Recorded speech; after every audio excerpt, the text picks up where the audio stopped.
வணக்கம். தாய் டிவியின் பிரதான செய்திகளுடன் இணைந்திருக்கும் நான் ரோஷானி மனோரஞ்சன்.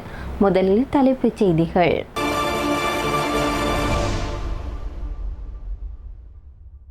தமிழக வரலாற்றை மாற்றிய விஜயின் வெற்றி, வாழ்த்து தெரிவித்துள்ள நாமல். அரசு திரைசேரியில் கோடி ரூபாய் மாயம், அரசாங்கம் பொறுப்பேற்க வேண்டும். திச அத்தநாயக்க சாடல். விஜயின் வரலாற்று வெற்றி, முதலமைச்சர் பதவிக்கு விடை கொடுத்தார் ஸ்டாலின். ஆளுநருக்கு தாவேக கடிதம், திரைமறைவில் நடக்கும் ரகசிய பேச்சுவார்த்தை. நம் தோல்வியில்லை, மக்களின் தோல்விதான். சமூக வலைதளங்களில் பரவும் சீமானின் காணொளி. மக்களின் தீர்ப்பை ஏற்கின்றோம், தாவேக தலைவர் விஜய்க்கு வாழ்த்து தெரிவித்த உதயநிதி ஸ்டாலின். இனி விரிவான செய்திகள்.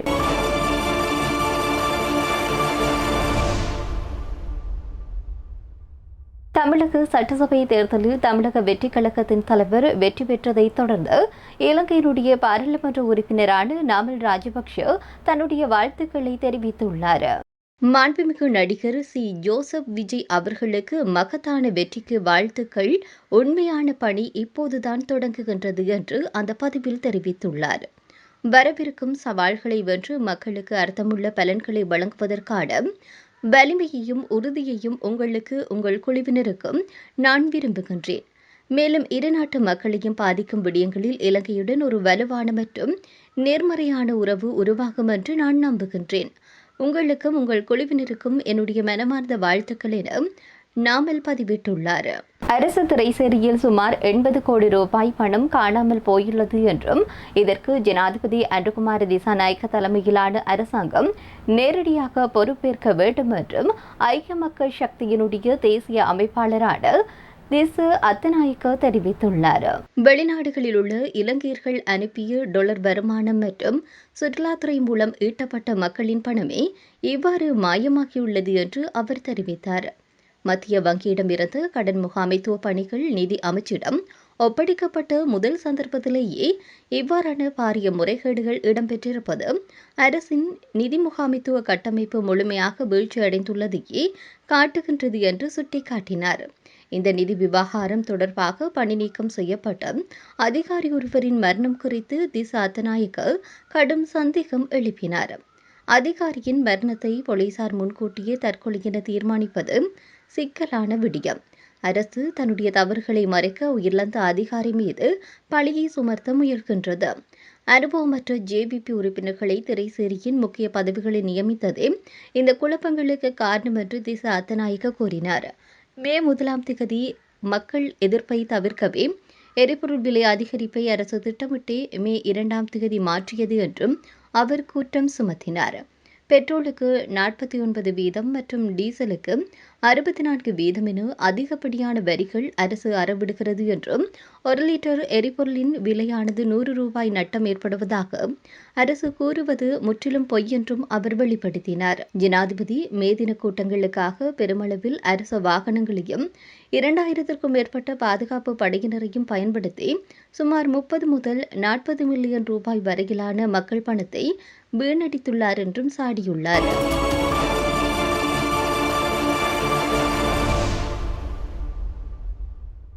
திமுக தலைவர் மு.க. ஸ்டாலின் முதலமைச்சர் பதவியிலிருந்து விலகியுள்ளார்.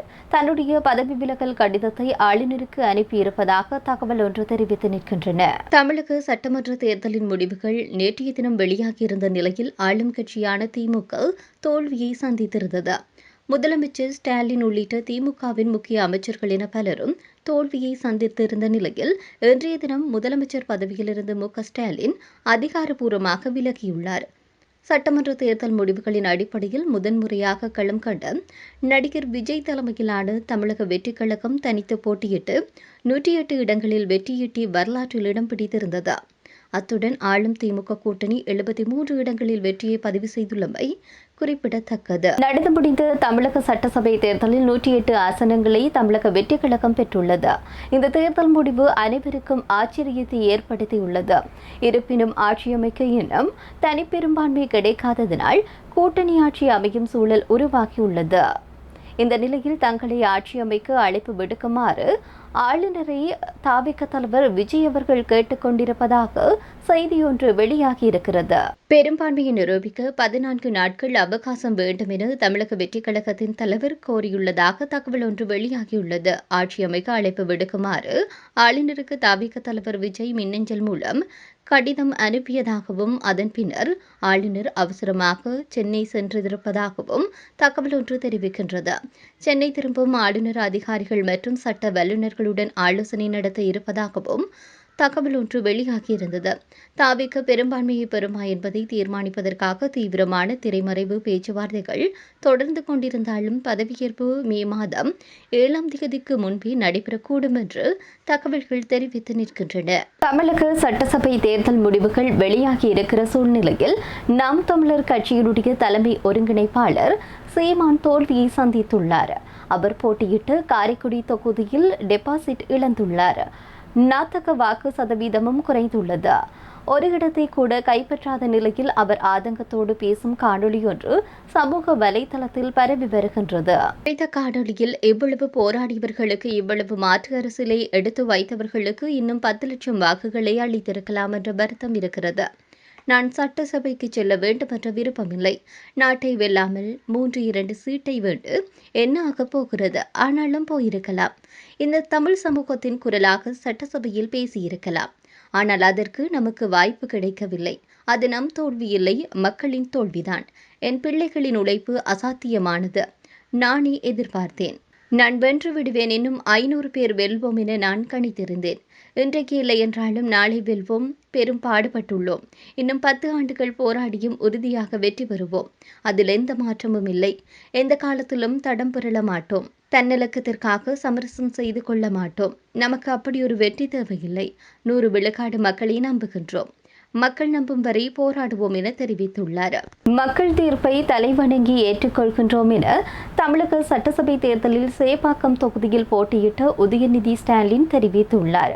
சேப்பாக்கம் தொகுதியில் போட்டியிட்ட உதயநிதி வெற்றி பெற்றதை தொடர்ந்து சான்றிதழ் வழங்கிய பின்னர் ஊடகங்களுக்கு கருத்து தெரிவிக்கின்ற போது எந்தொரு விடயத்தை தெரிவித்திருக்கின்றார். சேப்பாக்கம் தொகுதியில் என்னை 2வது முறையாக தேர்வு செய்த மக்களுக்கு நன்றி தெரிவித்துக் கொள்கின்றேன். மக்கள் தீர்ப்பை தலைவணங்கி ஏற்றுக்கொள்கின்றோம். நாளை சட்டமன்ற உறுப்பினர்களுடன் மு க ஸ்டாலின், துரைமுருகன் உள்ளிட்டோர் ஆலோசனை நடத்த உள்ளனர். ஸ்டாலின் வழியில் செயல்படுவோம். வெற்றிக்காக உழைத்த திமுகவினருக்கு நன்றி. மக்கள் ஒரு முடிவு எடுத்திருக்கின்றார்கள். அதனை நாங்கள் ஏற்றுக்கொள்கின்றோம். வெற்றி பெற்று எம்எல்ஏக்களுக்கும் புதிதாக பொறுப்பேற்க இருக்கும் அரசுக்கும் வாழ்த்துக்களை தெரிவித்துக் கொள்கின்றோம் என்று தெரிவித்தார். இத்துடன் தாய் டிவியின் பிரதான செய்திகள் நிறைவடைகின்றன. நன்றி.